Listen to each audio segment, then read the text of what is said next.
हैं और पूछते हैं वो शेयर्स जो अगले हफ्ते करा सकते हैं आपकी कमाई।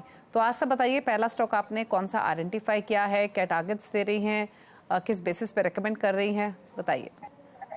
देखिए, अभी मैंने जो स्टॉक्स पसंद किए मोस्टली ज्यादातर मिड कैप कैटेगरी के स्टॉक्स हैं। केईआई इंडस्ट्री सबसे पहला स्टॉक मैं वो देना चाहूंगी। टारगेट रहेगा 2900 का।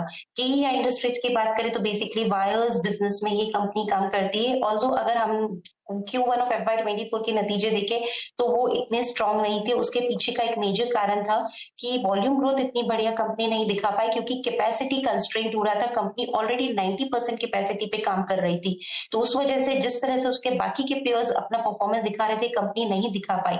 लेकिन यही एक कारण है कि मैं क्यों पॉजिटिव हूँ, क्योंकि मैनेजमेंट का ये मानना है कि आप कैपेसिटी एक्सपेंशन के जो स्टेप्स दिए हैं, ब्राउनफील्ड एक्सपेंशन भी किया है गुजरात में और सिलवासा यूनिट में भी इन्होंने काम जो कैपेसिटी एक्सपेंशन किया है, तो ये जो Q2 ऑफ FY24 है, होपफुली इससे कैपेसिटीज एक्सपेंशन जो बढ़ेंगे उससे मैनेजमेंट काफी होपफुल है कि वॉल्यूम ग्रोथ हमें देखने को मिलेगी और आगे आने वाले क्वार्टर्स बेहतरीन होंगे।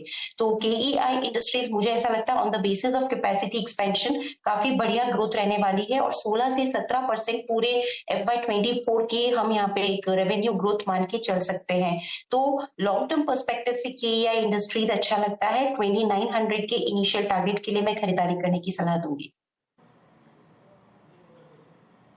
ओके, तो के इंडस्ट्रीज में खरीदारी की सलाह है और इनफैक्ट के इंडस्ट्रीज किसी मल्टी बैगर से कम नहीं रहा है, क्योंकि 3 साल पहले अगर अगस्त 2020 की बात करें तो 400 रुपये 398 के आसपास इसका प्राइस होता था और अब ये 2600 पर आ चुका है। तो 550% से ज़्यादा के रिटर्न स्टॉक ने पिछले 3 सालों में दिए हैं। और इम्पॉर्टेंट ये है कि इतनी तेज़ी के बावजूद भी जो ब्रोकरेज हाउसेस भी हैं वो स्टॉक में अभी भी वैल्यू देख रहे हैं। आस्था ने आपको वीकली पर्सपेक्टिव से सजेशन दिया है, ये स्टॉक अच्छा लग रहा है। 2900 के लाइकली टारगेट्स के लिए खरीदारी की सलाह आस्था की ओर से दी गई है। सनी बताइए, आपने कौन सा स्टॉक पिक किया है पहला?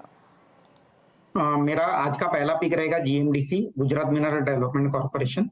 करंट मार्केट प्राइस 231 रुपीज है। मेरा प्राइस टारगेट रहेगा 290 रुपीज का with an investment horizon of 6 to 12 month. अगर मैं कंपनी के बिजनेस की बात करता हूं तो एक गुजरात की leading mining and mineral processing company है। Second largest producer of lignite है इंडिया की। गुजरात गवर्नमेंट 74% ओन करती है कंपनी में। कंपनी का मार्केट कैप तकरीबन 70 to 100 करोड़ के आसपास है। अगर हम लिग्नाइट की इनके बिजनेस की मोड की बात करें तो लिग्नाइट जो है वो ऑलरेडी इनका जो प्रोडक्ट है 30-40% डिस्काउंट पे चलता है इंटरनेशनल मार्केट के प्राइस से। तो और कंपनी ने गाइड किया है कि FY24 में इनका जो प्रोडक्शन रहेगा तकरीबन 10 मिलियन टन के आसपास रहेगा। और आगे जाके कंपनी अब ये डाइवर्सिफिकेशन भी कर रही है कोल में, बिजनेस में, कोल माइनिंग में और ओडिशा में कहीं ना कहीं एक इनका फोरे का प्लान है। At the same time limestone और लिथियम में भी इनका कारोबार में एंटर करने का प्लान है। और इनका एक बहुत एक वैल्यूएबल बिजनेस है जो कि रेयर अर्थ मिनरल बिजनेस है, जिसमें एक वैल्यू अनलॉकिंग का पोटेंशियल है, जिसके डिटेल्स हमें अगले कुछ महीने में कंपनी की ओर से आते हुए दिखेंगे। अगर मैं कंपनी के वैल्यूएशन की बात करता हूं तो मुझे लगता है कि कंपनी FY24 में तकरीबन 3500 करोड़ का टर्नओवर करेगी और 1000 करोड़ का EBITDA करेगी। और आज के डेट में एंटरप्राइज वैल्यू है तकरीबन 5000 crore.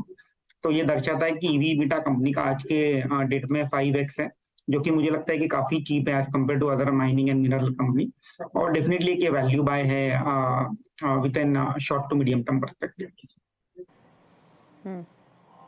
Short to medium term perspective की हिसाब से वैल्यू बाय है। आज भी 6% तेज हुआ ये स्टॉक। इनफैक्ट इस पूरे हफ्ते ही तेज रहा है। एक थर्सडे का सेशन था जब इसने लाल निशान में क्लोजिंग दी थी, अदरवाइज तेजी के साथ ही बंद हुआ और एक हफ्ते में ही ऑलमोस्ट 25% के रिटर्न ये दे चुका है स्टॉक।